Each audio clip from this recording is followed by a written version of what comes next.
Halo, kembali Ya, jumpa dengan saya Herz Beno Arif dari Forum News Network. Saya tidak sadar kalau sekarang ini sudah masuki bulan April, ini sudah tanggal 3. Tadinya saya menduga SP3 Samsul Nur Salim itu kasus BLBI yang kabur ke Singapura itu April Mop. Ternyata itu betulan tuh Bung Rocky. Saya tadi ini pasti April Mop ini, masa iya Samsul Nur Salim di SP3 gitu dihentikan kasus penyidikannya oleh KPK. Ternyata betul itu. Karena sekarang ini adalah semacam apa ya? Ini adalah yang perdana, yang pertama kali KPK mengeluarkan SP3 setelah undang-undangnya direvisi. ya, semua soal di dalam politik Indonesia itu tanggal 1 April. Mau tanggal 5 Mei, tanggal 10 Juni, semuanya kita anggap 1 April. Jadi hal yang betul-betul mengagetkan dan bikin orang kayak di prank gitu. April Mop kan biasanya ngerjain orang gitu. Ini pemerintah ngerjain rasa keadilan rakyat. Jadi April Mop-nya di situ tuh. Jadi bisa kita sebut ini mega April Mop, bukan April Mop-nya mega ya, tapi mega April Mop itu. Karena ini juga menyangkut skandal mega tuh. Saya salah dulu tuh. Bukan skandal mega skandal itu. Beda ya, skandal mega sama mega skandal itu beda ya. Mega skandal mega. Walaupun orang ambil asosiasi itu tuh, karena kita bisa lihat ke belakang itu Samsul Nur Salim itu kroninya siapa itu, dan terlihat bahwa memang dari awal soal revisi undang-undang KPK itu memang dimaksudkan, didesain untuk hal-hal yang semacam ini, untuk semua jenis April Mop. Karena memang undang-undang itu kan disponsori oleh mereka yang bermasalah itu. Jadi waktu kita kritik itu, semua orang menganggap bahwa ya ujungnya pasti kewenangan KPK bukan dikurangi sebetulnya, tapi ditambah, yaitu kewenangan untuk melindungi koruptor. Kan itu yang jadi kan. SP3 itu kan surat perintah perlindungan penjahat kan. Ya. Iya, begitu jadinya tuh. Dan sekarang itu terbukti. Bahkan bisa dipastikan, dulu kita bicara terus bahwa kekuasaan itu sekedar jadi caloknya oligarki itu. Atau bahkan bisa sekarang kita sebut, kalau saya nggak ngamati soal hukumnya ya, kalau soal hukum itu nanti kita kena delik. Saya mau lihat itu dari perspektif political economy, ekonomi politik, analisa struktural. Biasanya kalau kita belajar dulu zaman dulu, analisa struktural. Jadi kalau kita pakai analisa struktural, terlihat bahwa presiden itu hanyalah calo dari oligarki. Saya sebut kata calo sebagai dalam pengertian akademis. Jadi dia itu agen saja dari oligarki dalam pendekatan struktural politik ekonomi. Kekuasaan dalam hal ini diwakili presiden, dia cuma calo dari oligarki itu. Sementara partai-partai jadi tukang tadah dari korupsi itu. Kan undang-undang KPK kan disponsori oleh partai-partai di parlemen kan. Jadi partai-partai sekarang jadi tukang tadah dari kasus BLBI. KPK itu jadi kurir doang itu. Jadi kita lihat hierarkinya tuh. Ada kepala negara yang jadi calo, dalam bahasa akademis namanya komprador. Kita pakai istilah itu supaya nggak kena delik, kita pakai istilah komprador. Lalu ada partai-partai yang jadi tukang tadah, yang menerima limpahan dari koruptor itu melalui pembuatan undang-undang. Jadi sebetulnya dia udah dapat duluan baru bikin undang-undang tuh. Dan ada KPK yang sekarang jadi kurir, bukan lagi penegak hukum tuh. Nah, publik sebetulnya mesti kita terangkan dengan cara itu tuh. Bahwa disebut bahwa SP3 itu adalah kewenangan KPK, hukum, memang hukum positif KPK begitu, tapi itu hukum yang dimintakan dibuat oleh mereka yang bermasalah tuh. Kan kita nggak bisa pelajari hukum sekedar sebagai hukum, tapi kita mau lihat bahwa hukum itu bekerja di dalam ruang politik, bukan ruang vakum seperti yang diandaikan oleh pendekatan positivisme dalam hukum tuh. Apalagi dalam kasus BLBI, dari awal itu beban politiknya tinggi sekali tuh. Kan kita masih ingat dulu di zaman Ibu Mega itu yang disebut release and discharge gitu.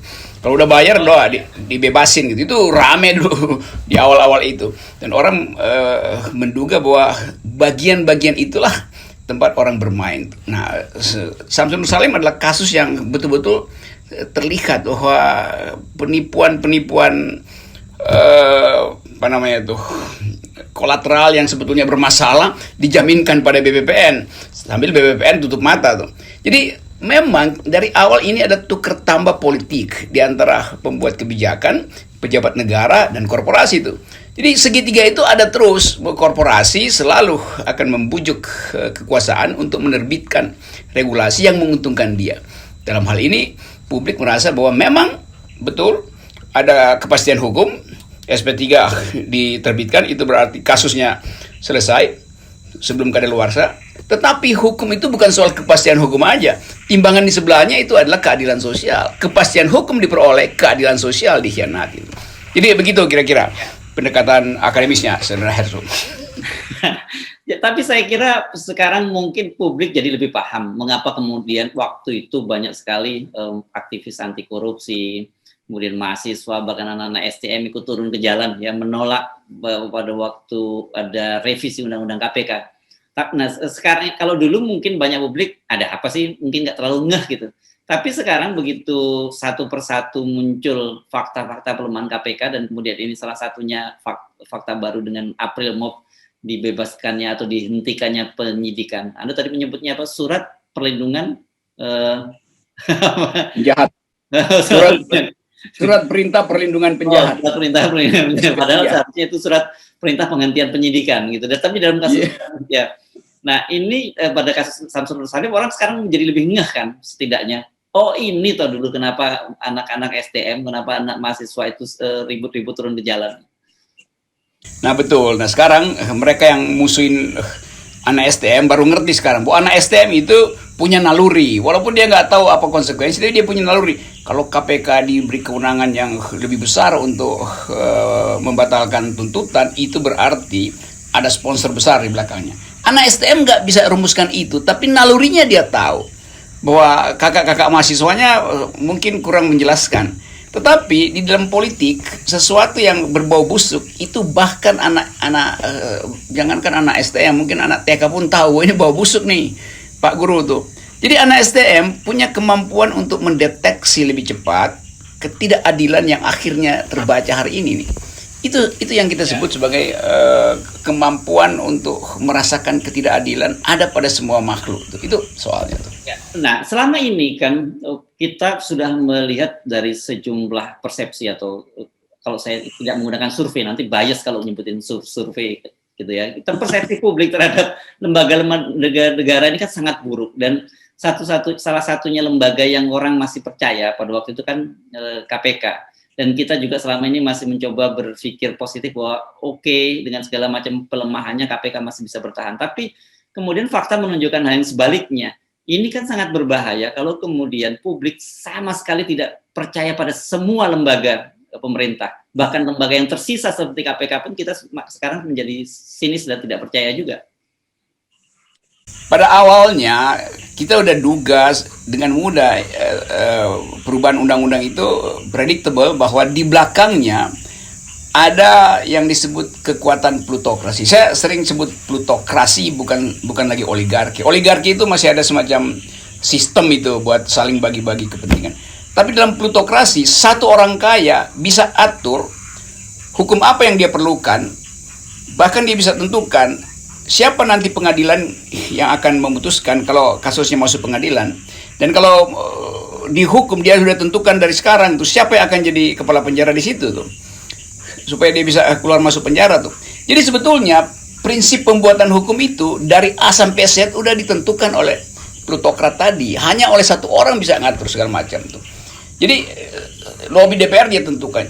Jadi semua alur berpikir kita sebetulnya dengan mudah kita prediksikan bahwa ini ujungnya adalah rilis dilepaskannya para pengatur kebijakan itu oleh KPK. Apalagi kita tahu bahwa pemilihan KPK itu penuh dengan intrik politik, penuh dengan tukar tambah politik. Jadi dari awal sebetulnya dengan mudah kita prediksi bahwa KPK itu pasti akan dikendalikan oleh mereka yang memesan perubahan undang-undang itu tuh. Untuk kepentingan KPK, oknum KPK mungkin, atau untuk kepentingan partai politik yang mensponsori undang-undang itu, atau bahkan untuk kepentingan presiden sendiri itu. Karena presiden bukan makhluk hukum dalam kasus ini, dia adalah makhluk politik. Jadi kita mesti menduga bahwa ada perkoncoan politik di dalam kasus ini. Karena dari awal kasus Samsul Nur Salim bau politiknya tinggi sekali. Walaupun memang sering diterangkan bahwa kan Samsul Nur Salim bukan pejabat negara, jadi dia nggak terseret di dalam kasus itu. Yang harusnya dihukum adalah kepala BPPN pada waktu itu, siapa namanya tuh? Itu Menggong, dan itu yang menjadi alasan. Iya. Ya, Menggong itu.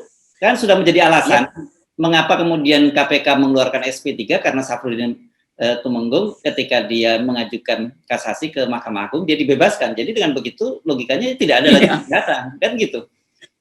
Jadi itu seolah-olah terpisah bahwa Syafruddin Tumenggung udah dilepaskan, kasasinya diiakan. Oleh karena itu Samsul Nur Salim tidak bisa lagi dijerat karena tidak terkait dengan kedudukan seorang pejabat negara, dalam hal ini Syafruddin Tumenggung sebagai kepala BPN.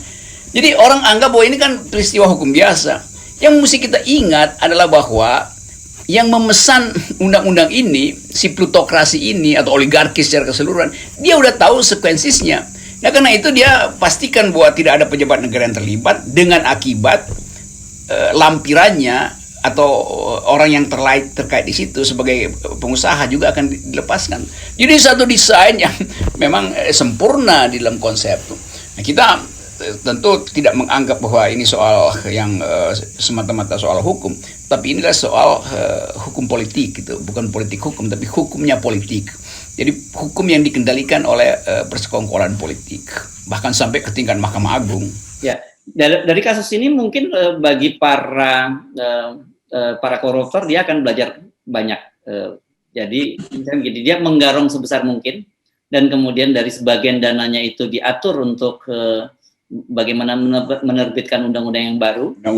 Dan ketika mereka ketahuan mereka kabur dulu ke luar negeri, nanti setelah undang-undangnya dia baru balik lagi dengan mengajukan pembebasan dengan menggunakan undang-undang itu, kan kira-kira begitu nantinya alurnya. Ya itu cara-cara begini kan tema yang pernah ditulis dalam seri novel dari John Grisham itu kan, yang sangat populer, Pelican Brief segala macam itu. Jadi bagian-bagian ini sebenarnya kita udah tahu bahwa oke, kalau gue punya duit banyak betul, gue rampok banyak betul, 2 hari lagi gue bisa atur undang-undang yang bisa membebaskan gue kan. Karena dengan gampang kita tahu hukum itu dengan mudah bukan sekedar disogok, didiktekan. Komanya taruh di sini ya, tambahin kalimat bila dan apabila itu, supaya memang dimungkinkan untuk meloloskan bukan si pembuat hukum, orang yang menyewa untuk membuatkan hukum tuh. Ini yang di dalam teori disebut sebagai hukum yang dibuat oleh elected autocracy itu. Jadi elected autocracy itu artinya orang-orang yang diangkat oleh kapital untuk menghasilkan hukum yang berpihak pada akumulasi itu. Jadi soal-soal beginian yang mau diterangkan dengan cara apapun, kalau kita pakai metode berpikir political ekonomi, terlihat hubungan antara korupsi, kepentingan kekuasaan, dan mandulnya legislator kita. Ya. Nih, bahkan misalnya media-media ini, karena mungkin juga saya kira mengalami juga frustrasi dengan situasi semacam ini. Kompas misalnya menyambut berita ini misalnya, selamat untuk Jokowi, SP3 Perdana KPK untuk kasus BLBI. Sampai seperti, dan orang-orang seperti Busro Mukodas yang pernah menjabat pimpinan di KPK juga seolah kehilangan kata melihat situasi saat ini. Ya itu biasanya begitu, orang tercengang aja tuh, karena orang nggak anggap bahwa kok bisa segini efeknya. Buat kita yang paham tentang lika-liku masalah itu, kita tahu ujungnya di mana. Yang jadi problem sekarang sebetulnya bukan Samsul Nur Salim. Samsul Nur Salim tentu menganggap oke, udah selesai. KPK juga anggap oke, kita udah tegakkan hukum karena KPK diberi wewenang untuk mengeluarkan SP3. DPR juga bilang ini prosesnya legal.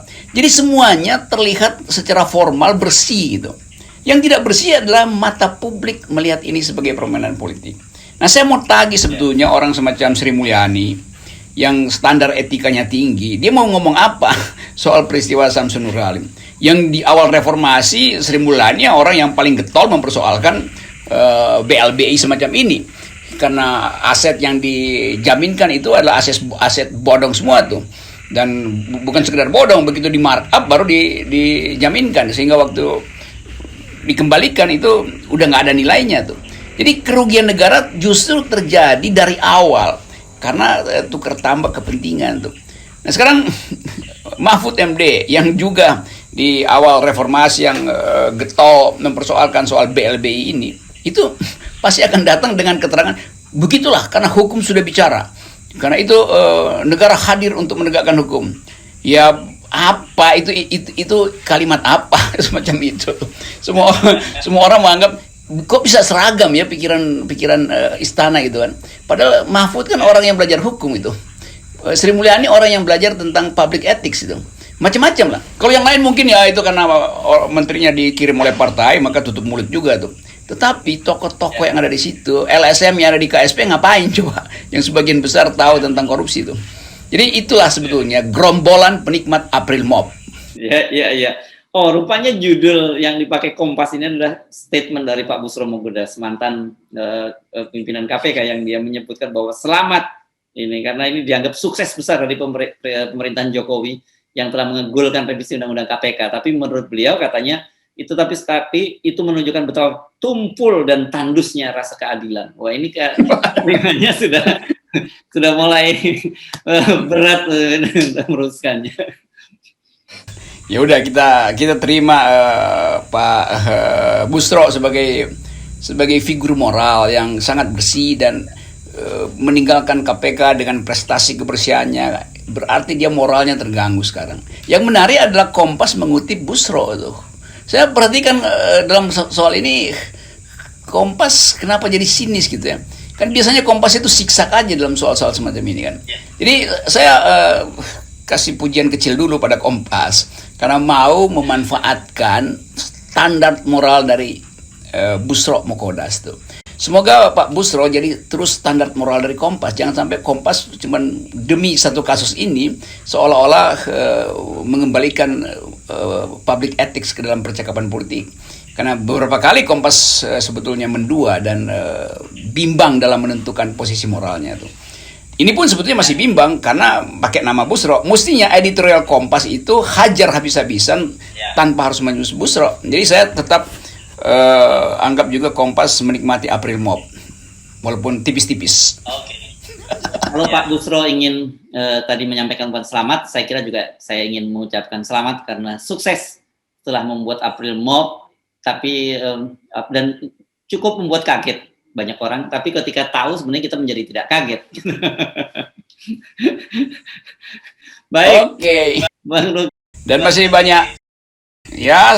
banyak seri April Mop karena setiap kali ada keputusan DPR, MPR nanti akan bikin April Mop walaupun tidak di bulan April. Itu tentang 3 periode. Jadi bulan Juli nanti ada April Mop lagi tuh. Oke. Negeri yang hidup dengan April Mop.